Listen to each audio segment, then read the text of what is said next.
अब भाई भले ही थामा मूवी के रिगार्डिंग ऑडियंस की तरफ से हमें काफी सारे मिक्स रिएक्शंस सुनने को मिल रहे हैं, लेकिन जिस लेवल की हाइप इसकी ending and post credit scene ने इस पूरे फ्रेंचाइज या फिर यूं कहें कि इस पूरे यूनिवर्स के लिए क्रिएट की है, उसने एक तरह से फैंस को इस पूरे यूनिवर्स के फ्यूचर के लिए काफी ज्यादा एक्साइट कर दिया है। तो आइए बिना किसी देरी के इन्हीं exciting ending and post credit scenes के बारे में थोड़ा और डिटेल में बात करते हैं। हेलो गाइज, मेरा नाम है अभिषेक और आप देख रहे हैं nerdy inside and this is the ending and post credit breakdown of Thama. So let's begin the show.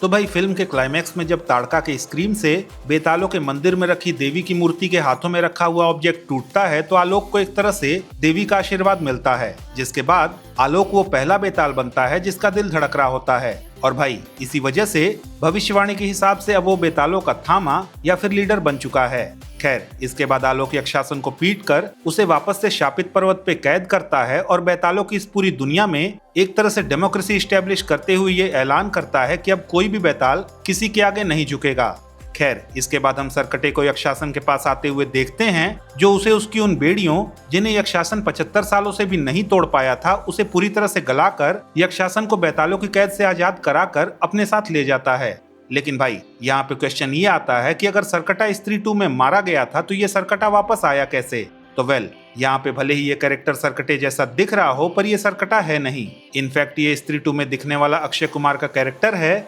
जिसने स्त्री 2 में सरकटे की दुनिया में बहता हुआ वो लावा पिया था जिसमें सरकटा मरने के बाद डिसॉल्व हो गया था। और भाई मेरे हिसाब से इसी वजह से उसके अंदर सरकटे की पावर्स भी आ गई हैं। साथ ही भाई उसकी पूरी बॉडी में जो एक तरह से हमें वॉल्केनिक वेन्स देखने को मिल रही हैं, वो भी उसी शॉट का रेफरेंस है जहां स्त्री 2 में अक्षय कुमार के लोटे से सरकटे वाला लावा पीने के बाद उसके फेस पे ये वॉल्केनिक वेन्स हमें देखने को मिली थी। खैर, इसके बाद क्वेश्चन ये आता है कि आखिरकार अक्षय कुमार के सरकटे का कैरेक्टर यक्षासन को अपने साथ लेकर गया क्यों? तो वेल, जैसा कि दिनेश विजान ने स्त्री 2 के प्रमोशंस के टाइम अक्षय कुमार को MCU का थैनोस बताया था, तो आई थिंक जैसे थैनोस MCU में इन्फिनिटी स्टोन्स को कलेक्ट कर रहा था, वैसे ही ये कैरेक्टर यक्षासन जैसे मेजर विलेंस को कलेक्ट कर रहा है, जिससे कि वो अपनी एक आर्मी बना सके। एंड आई थिंक फ्यूचर की MCU की मूवीज में हमें ये कैरेक्टर ऐसे ही और कई सारे विलेंस को अपनी आर्मी में रिक्रूट करता हुआ दिखेगा, जिसमें ऑब्वियसली मुंजिया का कैरेक्टर भी होने वाला है। हालांकि भाई जिस तरह से स्त्री 2 के एंड में अक्षय कुमार के इस कैरेक्टर को वो वॉल्केनिक लावा वाला लोटा मिला था, उससे कहीं ना कहीं मुझे अभी भी ऐसा लग रहा है कि इस कैरेक्टर के पीछे भी कोई और हो सकता है जो ये MCU की इस पूरी महाभारत को रच रहा है।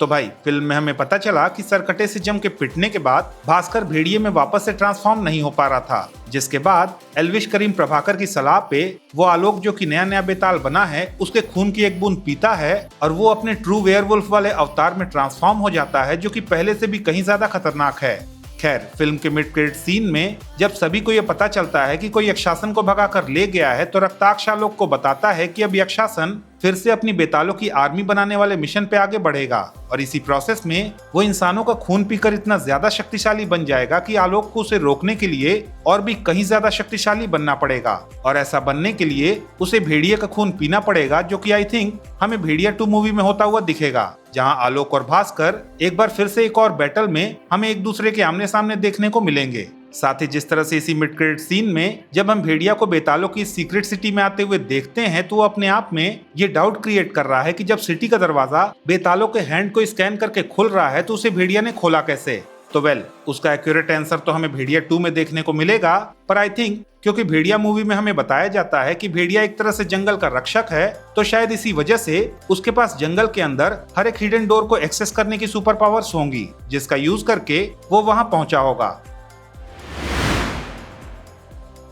बाकी भाई अगर पोस्ट क्रेडिट सीन की बात करें तो यहाँ हमें MCU की नेक्स्ट फिल्म शक्तिशालिनी का एक अनाउंसमेंट वीडियो देखने को मिलता है, जिसकी रिलीज डेट 24 दिसंबर 2026 होने वाली है। हालांकि जिस तरह से थामा में बेतालों का कनेक्शन मां काली से स्टैब्लिश किया गया है, उसे देखते हुए आई थिंक शक्तिशालिनी और चामुंडा में हमें इस पूरे यूनिवर्स के सुपर हीरोज का कनेक्शन कहीं ना कहीं देवी के अलग अलग अवतारों से देखने को मिलेगा। साथ ही इन माय ओपिनियन स्त्री 3 में हमें फाइनली अपने चंदेरी के रक्षक यानी कि विकी को भी दिल की अच्छाई के अलावा भी कोई ढंग की पावर मिलती हुई देखने को मिलेगी। हालांकि भाई इसके लिए अभी काफी ज्यादा टाइम है और करंट सिचुएशन को देखते हुए ये लग रहा है कि ये प्रोजेक्ट्स फर्दर और भी ज्यादा डिले होने वाले हैं।